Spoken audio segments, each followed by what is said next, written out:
I'm trying to be prompt, as it were. You are the promptest. Here we go. We are going live.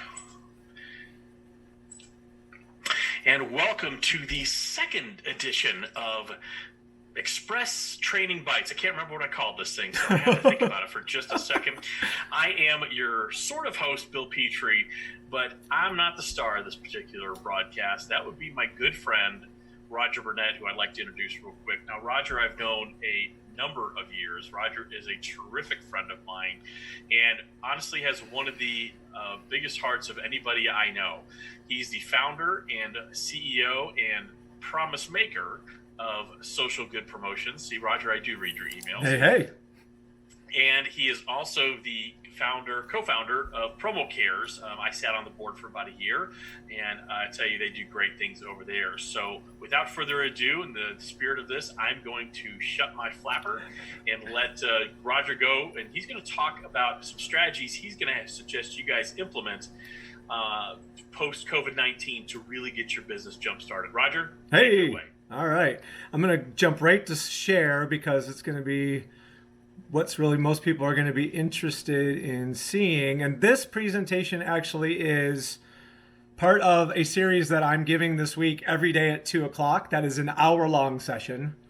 So for any of you who are interested in hearing the expanded 12-inch remix version of this, please by all means go out to the Social Good Promotions Facebook page, and there are events out there where you can register via Eventbrite for tickets for either today or tomorrow. And then, of course, they'll be available for recording as well. And then there's going to be elements of this part of the presentation that might be of interest to each of you as a standalone piece of content. So if anyone is interested in reaching out to me for one of these slides in particular, my contact information will be at the end. So you feel free to reach out to me, and I'm happy to share it with you. Depending on how you're feeling about things right now, and generally what's going on in your own personal life with respect to the virus, you're going to have a different opinion of things. But what we would say is, because of the sheer number of people who are going to be without actual gainful employment as the economy restarts, that in many ways, this is the single largest human capital reset, really, probably for most of us ever. It's very few of us that probably lived in the Great Depression era to have a chance to compare and contrast. But even in the other two devastating things that happened to our economy throughout the last 2000s, we've never really had mass reset like this in the way that this particular pandemic has created. So really have to be looking at it from the perspective of, what does being in this reset mean to you? And what does it mean for your business? And how are you going to want to participate going forward? So I've created this timeline for re-entry. So really, depending on when your personal situation and where you live, whatever the governments in that area are going to present as far as a timeline for re-entry, what we're saying is there's a process that you could follow between now and whatever date that is, to give yourself the best possible opportunity to have a strategy on the day that you feel like you're going to be ready to go. So that these 5 categories really represent what I would suggest to each of you would be the categories that you're going to want to spend some time evaluating between now and whenever that day is that you're going to press go and announce to the world that you're back out there and ready to actually take orders and do the business of being in business. So once you've established your timeline and what that amount of time is going to represent, really what you want to do is look at these other categories, prioritize, and try to determine where are there the biggest needs, where do you have your biggest fires, and then what resources do you have available to you to be able to help address the fire that you recognize, be that from a financial perspective, be it from expertise that you may be able to gather from people who have subject matter expertise in areas like banking or law or tax. Certainly for those of us in the promotional products industry, being a marketer is going to be really, really important. So for businesses that are looking for marketing help, certainly they're going to be looking for a professional in the marketing arena as well. So we have the opportunity to be seen in that category. And then there's 3 other categories. I think a success coach would be really strong for people right now. I believe a coach on mindfulness and meditation would be really strong right now. And I also believe that having participating in a referral team of other business owners of similar size to yourself in complementary industries. I'm participating in them, and I've gleaned tremendous amounts of insight and information. And in many ways, our businesses didn't stop in this process because the referral teams are working together. And then lastly, at the bottom of this, what I've said is put yourself out of business. I think each of us should be considering if there's parts of our business that are under disruption by competitors, or if there's parts of our business that we believe are susceptible to being disrupted. What better time to spend some time thinking about how you would either counter the disruption that you're getting from your existing competitors, or the way that you might pivot your own business in order to be able to serve as the disruptor. Given that you have this chance, you know what's going on. You know which competitors are really a thorn in your side right now. So why not spend some of this time, in addition to those other categories, thinking about the ways that you might transform your business in the short term in order to help counteract some of those disruptions that you're facing.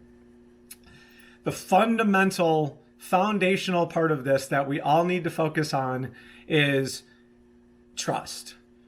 Most economies, when you go through a run of prosperity, like a 10-year uninterrupted time of prosperity like we just came out of, there's a tendency for society to move more towards putting economics first and putting people second. And it's in times like these where we have a reset, where perhaps that paradigm has a way of flipping on itself, and people have a tendency to start getting ahead of the economy in instances like this. And I think this is going to be no different.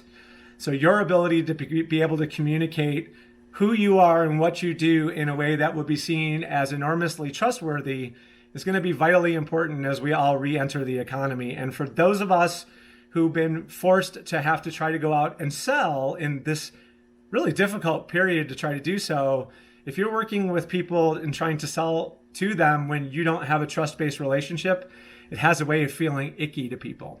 And so as we transition back into a somewhat more normal cadence and rhythm of the business of doing business, it's going to be my suggestion to each of you that trust is going to have to be the foundational principle. So once you've gone through that exercise that I presented to you in this timeline, what I'd suggest to you is using a basis of trust. When you are encountering other people in a business setting going forward, one of the first most important things that you're going to have to focus on is where is your trust relationship level with the other person that happens to be a party to this conversation. Because in this time of heightened importance around trust, by starting with an understanding of where you are in that trust index, it's going to give you a much better understanding of what it is that you should be doing from an activity perspective with respect to this person that you're dealing with in a one-on-one, face-to-face situation in this post-COVID environment. So I wanted to try to break it down into something that all of us could easily understand, and then give you some strategies to consider so that as you're coming to an understanding of where you are in that trust relationship with people, you know immediately how to default and what your activities and what your talk tracks and all of the things that you're going to want to have locked and loaded are ready based on where you are in that trust relationship. So before we get to that, I just want to touch on something really quick.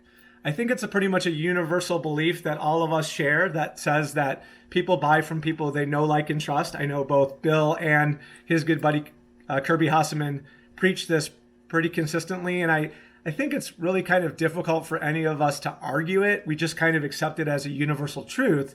And I don't know whether Joel Comm said this or not, but if we all agree on it, it's really in the execution of know, like, and trust that all of us really need to be considering in this moment as we're considering what our trust index relationship is with people. So a lot of people consider know, like, and trust to be somewhat like downhill skiing.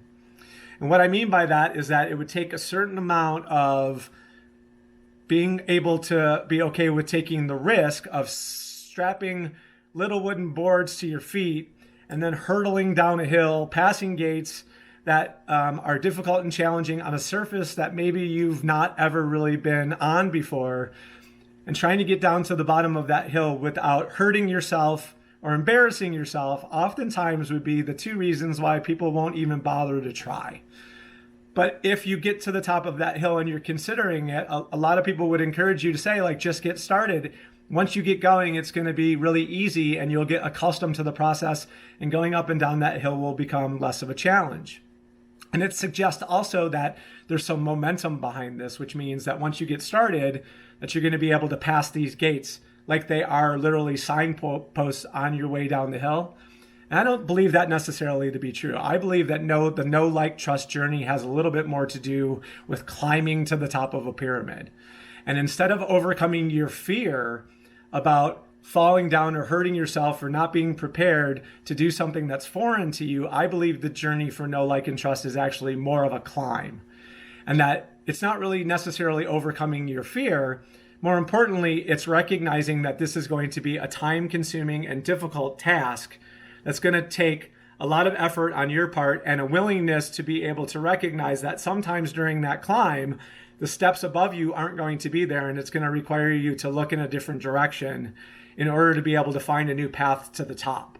So it's less about being able to overcome fear, and it's more about being willing to commit to the climb and recognizing that it won't always be straight up, that there may be slips in the journey, and there may be pivots that you're going to have to make in order to continue that process. But by committing to the process of climbing the pyramid, you give yourself the best opportunity to sort of enjoy the ride and understand what this is going to be like as you're making the journey to the top.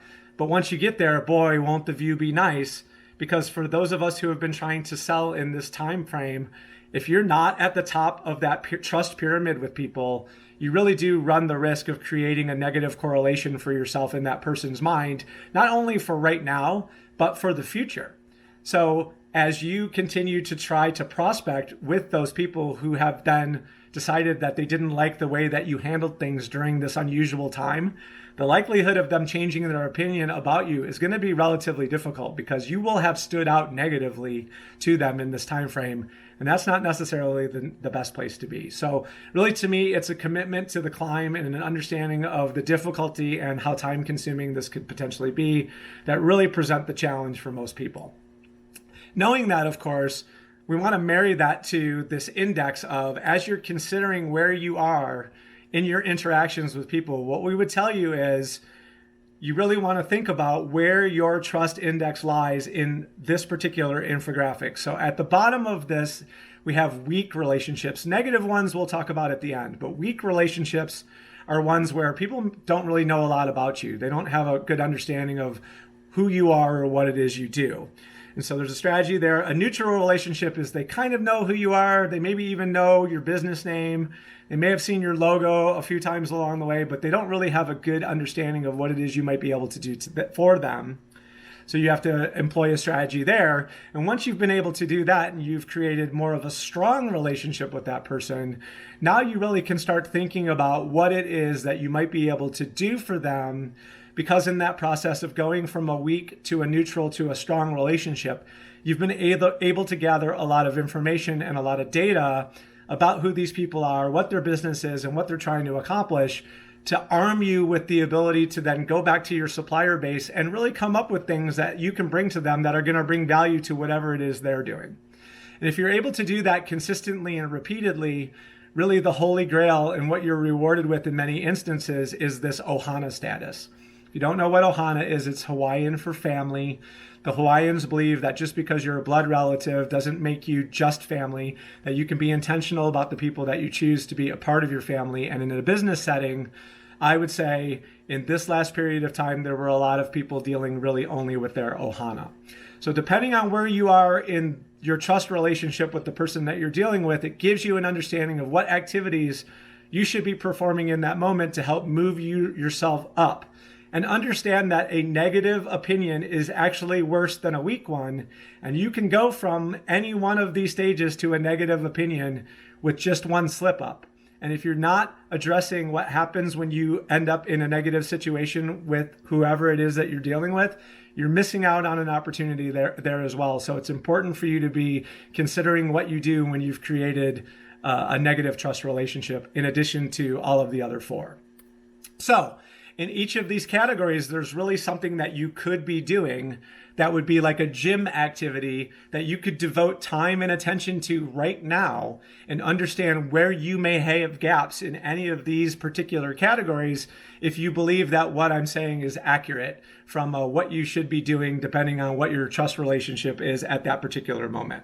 So if you have a weak relationship with someone and you're trying to move up the ladder with them, what we would tell you is your objective really is to educate, inform them, provide some measure of entertainment, or if you really can, try to inspire them in a way that creates an emotional connection for them in a way that they say, hey, I don't need you right now, but I hear you.